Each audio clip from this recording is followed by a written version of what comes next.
Hello ladies and gentlemen, welcome back, Force here, and today we're going to be taking a look at Ultima Underworld 1, Ultima Underworld 2, and The Legend of Grimrock. Now the reason I'm looking at this trio of games is because they're all available as part of a special daily deal today on GoG.com in celebration of their 2013 DRM free winter sale. I thought it'd be fun to do a little bit of a retrospective and take a look at how these two classic titles have inspired and paved the way for modern day games like The Legend of Grimrock.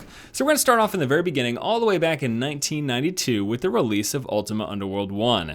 Now the game was inspired by a game that came out a few years prior called Dungeon Master, but Ultima Underworld 1 in particular is really known for being a hallmark of the CRPG genre. It was the first CRPG game to feature a free roaming movement system, allowing you to have full control of your character, move throughout the environment, and really create that immersion. And also creating immersion was the game's level design. It was very dark and dreary feeling and set in an oppressive dungeon inside of a deep volcano. Kind of a crazy setting, I know, but welcome to Ultima games.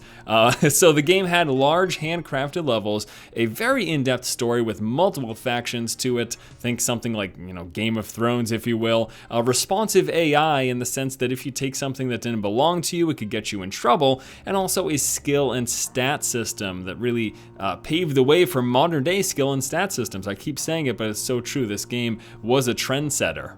Now the game had a very large interface, tremendous, it took up most of the screen, but it also contained all of the information that you needed, like your character's health and mana, as well as a compass to guide your way, and actions for you, such as viewing things in the environment, interacting things in the environment, speaking with AI, and attacking enemies, all of that available as part of the interface.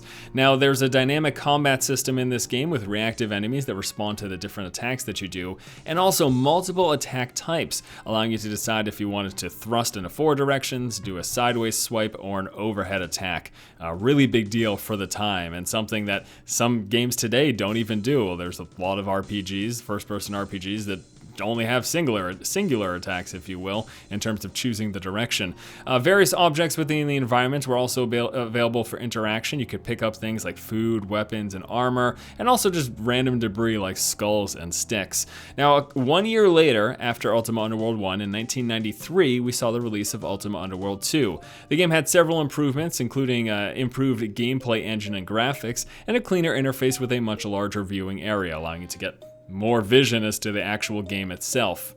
Now, beyond having just a larger game world than the original, it was also a much more varied in terms of the different environments and less linear, allowing you to sort of choose your own adventure a little bit more. The game was more immersive thanks to a larger number of NPCs and NPC interactions with a branching dialogue system, and again, just more overall environmental detail, improved lighting, torches that burn out over time, things like that. Now, while Ultima Underworld 1 and 2, the sequel, didn't make huge leaps beyond the original, it sort of refined the game and just improved overall aspects of it. And all of that's going to lead to Legend of Grimrock. This is a modern take on a first-person dungeon crawler. The game has a party system similar to that of Dungeon Master. Remember, Ultima Underworld 1 and 2 took inspiration from Dungeon Master. So it's a 4-player party system where you've got 4 characters that you move throughout the dungeon, whereas in Ultima Underworld 1 and 2, it's a single character that you're playing. Now you're moving through these dungeons, solving puzzles, fighting various enemies, and the combat system in this game is a real-time combat system, allowing you to quickly move out of attacks, moving forward a tile, sideways a tile to try to avoid your enemies, and then also just clicking on the various attacks of your characters. So you've got a front row of characters that will take the damage from enemies in front of you, and then a back row of ranged characters, allowing you to cast spells and throw ranged weapons and things of that nature. Speaking of spellcasting, The Legend of Grimrock features a rune system somewhat similar to Ultima Underworld in that you've got these runes and you combine them to cast spells. Now, in The Legend of Grimrock, you start off with all the necessary runes. In the Ultima games, you had to find them, which, could be difficult, of course. Legend of Grimrock has a modern-day skill point system, so much more modernized, as well as a modern inventory. Your characters are going to level up. You'll get skill points. You invest those skill points to specialize in various attack types, defenses, things of that nature. Legend of Grimrock also has a resting system, like we saw in Ultima Underworld 1, allowing you to sleep and regain health and mana. There's a food mechanic in which you can starve if you don't feed your characters, and there's also the ability to create potions by combining various herbs that you find in the game.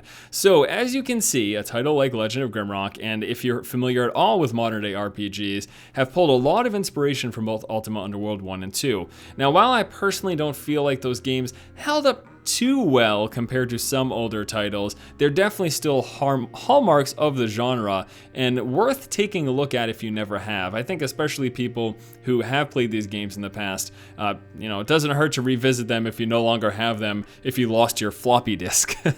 But yes, Ultima Underworld 1 and 2, as well as The Legend of Grimrock, all available today as part of a special daily deal on GoG.com for their 2013 DRM-free winter sale. I absolutely adored Ultima Underworld 1 and 2 back in the day, and while I think they're a little bit rougher to play nowadays, it's still worth checking out if you haven't, I believe, if you want to learn about the roots of modern day RPGs. And The Legend of Grimrock, a modern day game that I think is fantastic. It's a great throwback. It plays homage to all these great games and more, and it's a lot of fun. Plus it looks absolutely beautiful. And with that, we're gonna wrap up this video. Thank you guys so much for watching. Hopefully you enjoyed this little retrospective. It was fun, and I thought I'd do this because of the sale going on today. I thought it was a good time to sort of highlight these 3 titles. Now, the DRM-free winter sale is continuing to go on GOG.com throughout the course of the week, and if any other games come up that I'm interested in covering, I'll probably do a similar video as well, so stay tuned for those. That's gonna do it, guys. Thanks so much for watching. If you like the content, please subscribe, and as always, keep watching and keep owning.